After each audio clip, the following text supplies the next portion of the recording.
Bandeko nae kozonga lelo ndenge naebisaki bino mbala liboso ke tozo banda ba série ya ba émission pour la expliquer bino makambo ya santé pe ya bien-être.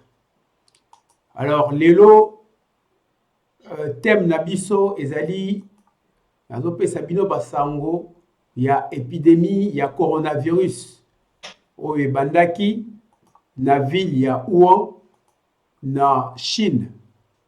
Donc, maladie wana ezali maladie moko euti na banyama ba chauve-souris pe ba pangolin bango kuna baliaka ba kapakala ngonzi nde tobengaka na Kikongo. Donc ba chauve-souris alors baliaka pe ba pangolin pa na biso pe ezali et bateka ngo na ba marché. Alors virus wana e bomba na kati sikoyo soki o lié ou bien o manipuler viande to misuni ya ba pangolin ou bien ya ba chauve-souris ne okoki kozwa maladie wana. Alors sikoyo maladie wana ezaka mingi na banyama eza kotambola entre bango yango na français babengi zoonose, mais ekoki ko se transmettre pe na mutu à partir ya nyama wana.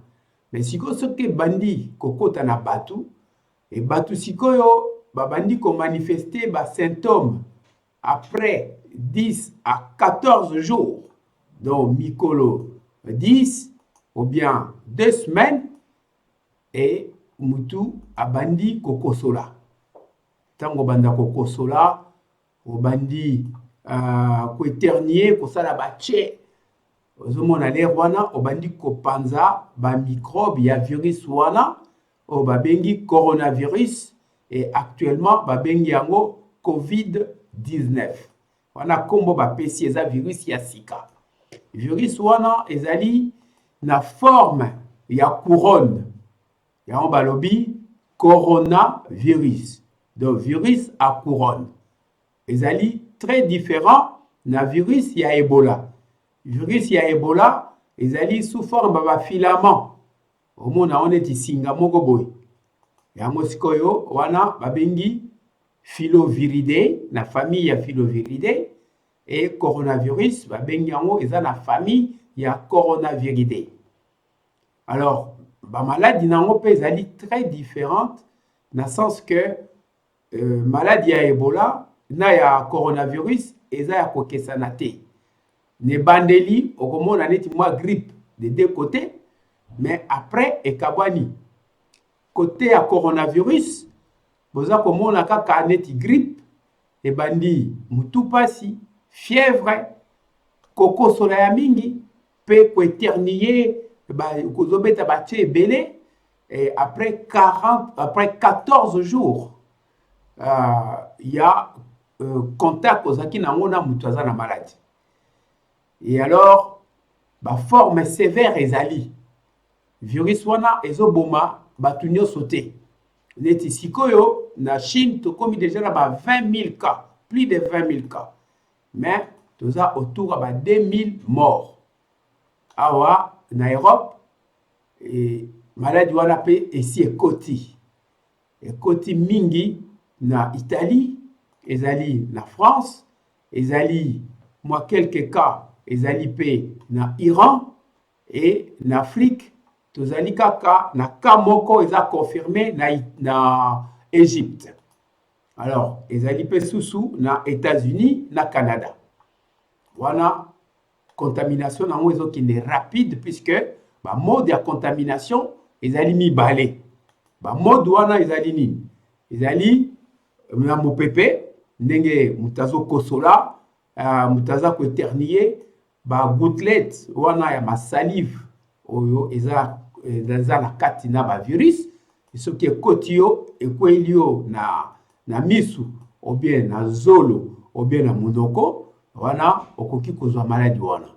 Alors na maboko pe lisusu koki kozwa yango so opesi mutu mbote eke mutu wana azali kokosola auta ça azotia loboko na ye na munoko alors ba virus etondi na loboko na ye et ntango akopesa yo mbote yo sikoyo ozwi mbote wana et après osokoli maboko te et otie yango soit na zolo na yo ou bien okwandi muke na lisu o otie eloko na munoko olie mikate okoki kozwa maladie wana.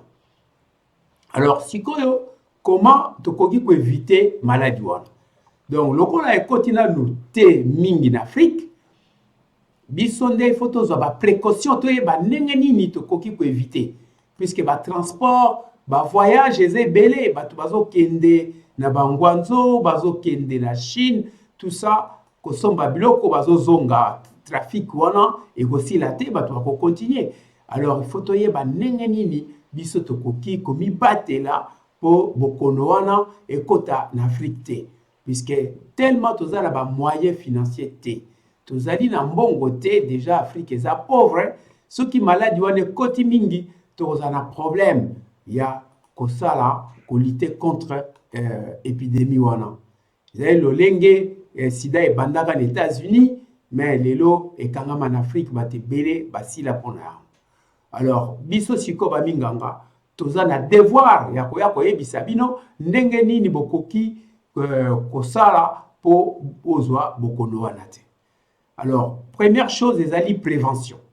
Prévention ezali koyeba ndenge nini okoki ko éviter maladie. D'abord il faut ko éviter contact na mutu oyo awuti Chine soki aza na fièvre aza kokosola kopesa ye mbote te kokutana na ye te ko éviter bango.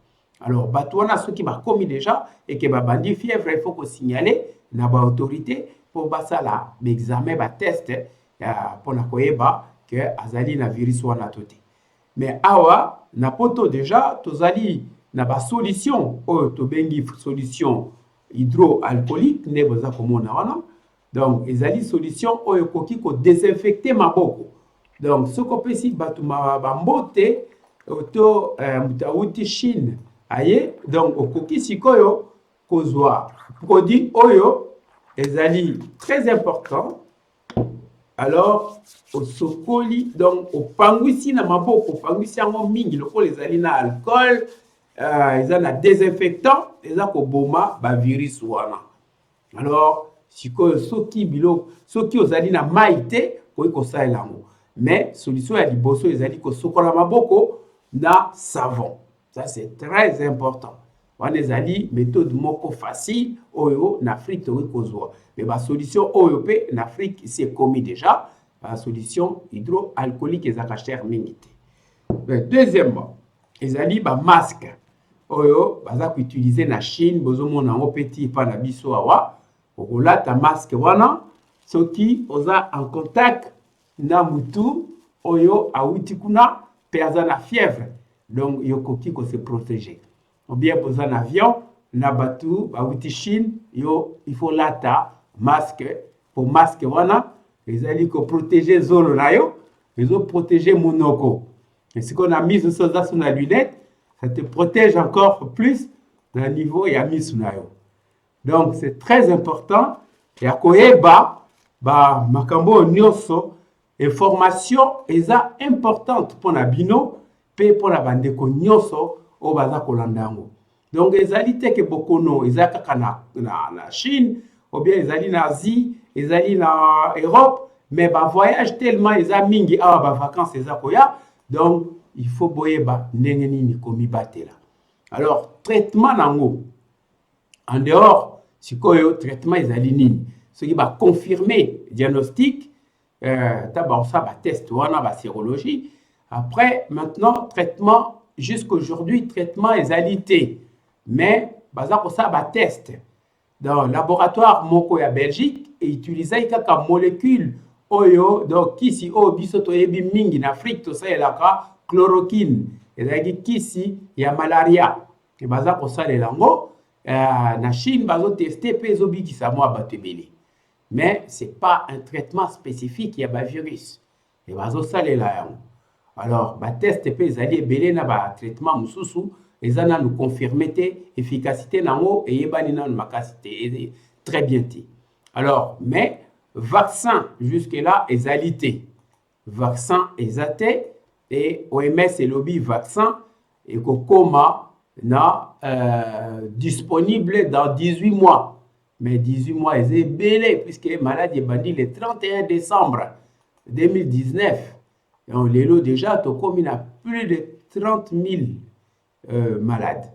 Mais heureusement que qui malade wana ezoboma neti Ebola T, que 80% il y a malade atteint ou plus de 60%. Maladie oyo ezoboma jusque là 3%. Ce qui bat tout 100 bazan la maladie, donc 3 bakokufa. Ba misusu bako résister. Donc ce qui ozali na nzoto kolongo nous ozala ba maladie misusu te, okoki ko résister facilement na coronavirus na épidémie wana. Voilà bandeko, on azaki na wa yebisa bino yango wana pona lisolo ya lelo mbala sima na otikela bino micro. Donc, pour vous poser ma question, et ezala lisolo ba échange ngai na bino, pour naïba ceux qui vous comprendre lisolo oyo tote. Ce qui peut vous na mituna, okotuna ngai pe na kozongisa eyano. Mbala sima. Botika la malamu, ngai docteur Dona Mupapa Kibadi.